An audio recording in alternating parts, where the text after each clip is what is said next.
up at night, yeah. Make all the demons quiet, yeah. We were built to thrive, yeah. I think that we've all had enough. Keeps you up at night, yeah. Make all the demons quiet, yeah. We were built to thrive, yeah. I think that we've all had enough.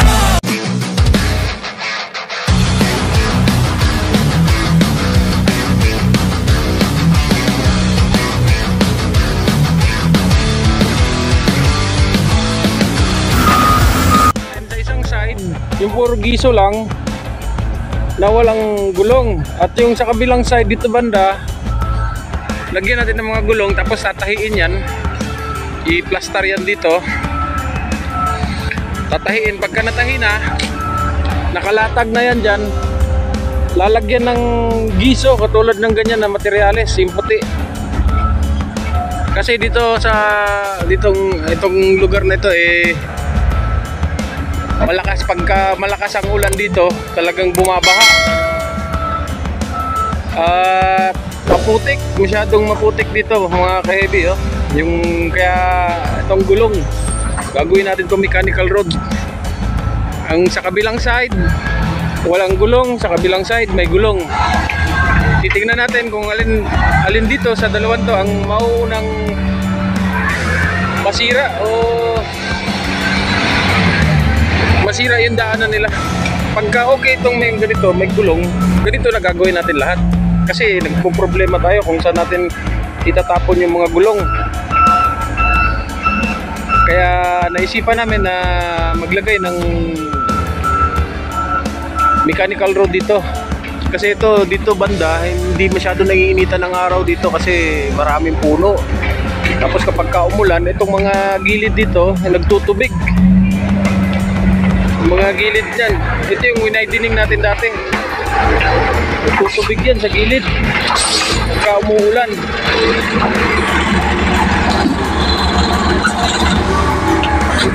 Kaya ito, gagawin natin itong mechanical road.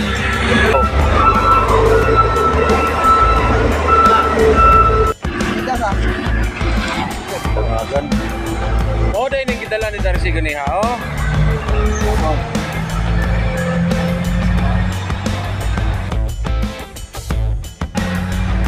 Regani mo ba sila?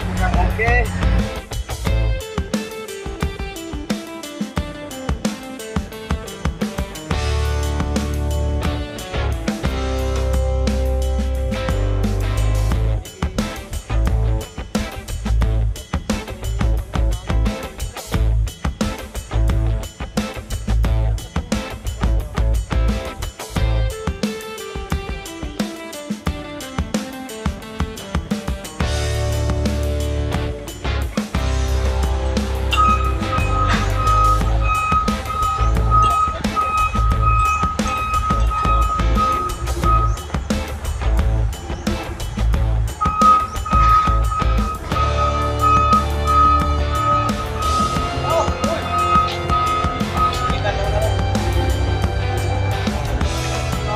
Heavy yung mechanical road natin, tatabunan na natin to.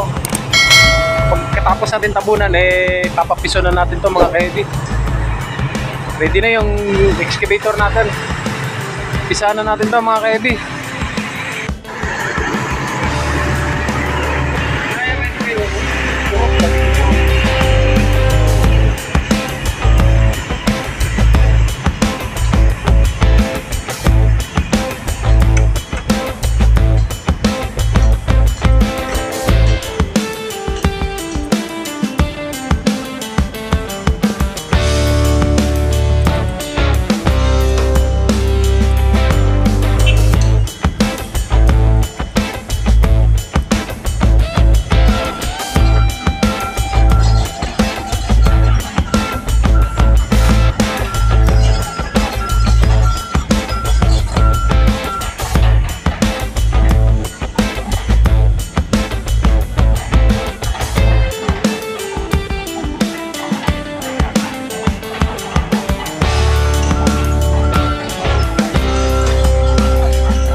mga ka-heavy, no, yung mechanical road na binakfilan na natin dito sa ilalim ng gulong ng backhoe, ang struck pad niya.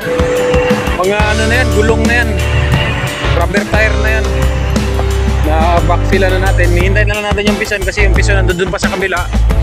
Papapiso natin to mga ka-heavy. Nangangalahati na tayo. Doon meron pang backfill doon sa kabila, itatabo na natin yan dyan mamaya. Piso na natin to.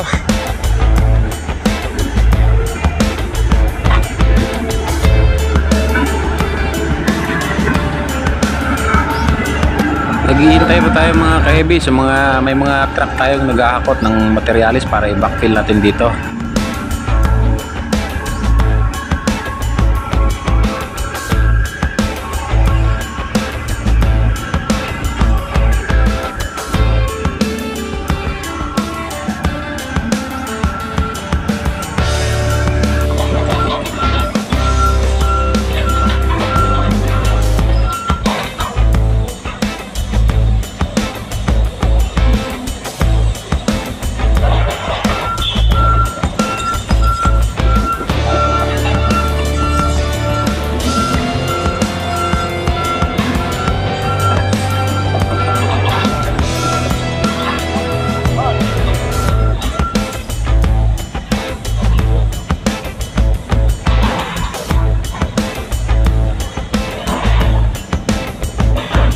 Dahil motor niya mga ulayo bang.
Yung ano natin, mechanical road, pinapapiso na natin. Yun, ganda na tingnan mga ka-heavy. Ano na lang, piso na lang kulang nito para ma-compact na. Yung ilalim niyan, puro na yan rubber tire. Yan.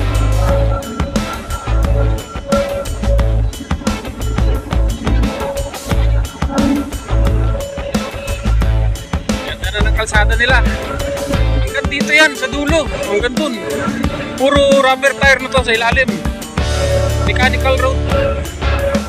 Tingnan nyo yung mga giso na nilagay namin mga ka-heavy, o puting-puti, ang ganda ng kalsada. Kaya sigurado hindi na ito masisira sa ulan. Isa na lang kulang, ito na, tatapos na rin ito. Tsaka pag tinitingnan nyo mga ka-heavy, hindi parang rubberized siya, matigas agad. Kasi magandang klase din yung nilagay natin na pag materialis natin, magandang klase rin, kaya hindi na nagra-rubberize kapag pinison.